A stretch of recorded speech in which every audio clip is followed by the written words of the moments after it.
श्रीमती इंदिरा गांधी जी ने इस देश की एकता और अखंडता के लिए अपने प्राणों का बलिदान दिया। वो इस देश की प्रधानमंत्री थी और पहली प्रधानमंत्री थी जिन्होंने फैसले लेकर इस देश को एकजुटता में प्रो कर रखा। श्रीमती इंदिरा गांधी जी ने बैंकों का राष्ट्रीयकरण किया। श्रीमती इंदिरा गांधी जी ने जो बड़े बड़े जमींदार थे उस संबंध में कानून लाया, और जब उनकी हत्या हुई तो वो देश की पहली प्रधानमंत्री थी जिन्होंने इस देश की एकता और अखंडता के लिए अपने प्राणों का बलिदान दिया।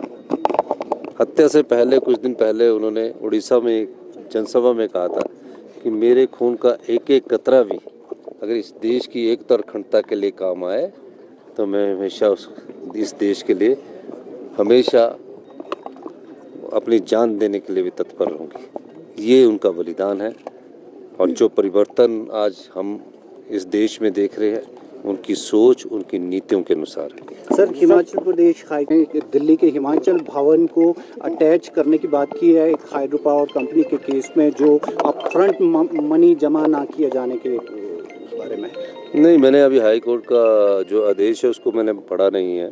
इट्स ओपन सर, लेकिन नहीं, कोई पढ़ा नहीं है। लेकिन अपफ्रंट प्रीमियम जो है वो एक पॉलिसी के तहत है, और एक पॉलिसी के तहत 2006 में जब ऊर्जा नीति बनी थी तो उसमें उस ऊर्जा नीति में मैं भी मेन आर्किटेक्ट था। मैडम स्टोक्स उस समय ऊर्जा मिनिस्टर थे। तो अपफ्रंट प्रीमियम में ये था कि कोई भी पावर प्रोजेक्ट लग जाए, लगे या ना लगे, उस पॉलिसी में क्लियर है।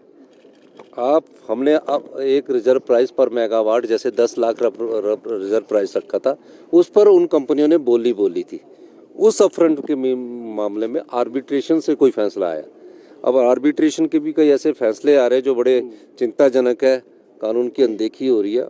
उसके खिलाफ हाई कोर्ट हमारी सरकार गई, और सरकार ने उसमें जो 64 करोड़ रुपये आर्बिट्रेशन का था वो जमा कराना था। उसके बारे में मैंने अभी जानकारी प्राप्त की है। मैंने कहा है कि आप मुझे बताइए क्योंकि, और इस प्रकार के आदेश अगर आए तो उसके बारे में हम अध्ययन करेंगे। सर, हर्ष मार्शल ये कह रहे हैं कि आपकी सरकार कभी भी गिरा देंगे। मंगेरी लाल के हसीन सपने हैं।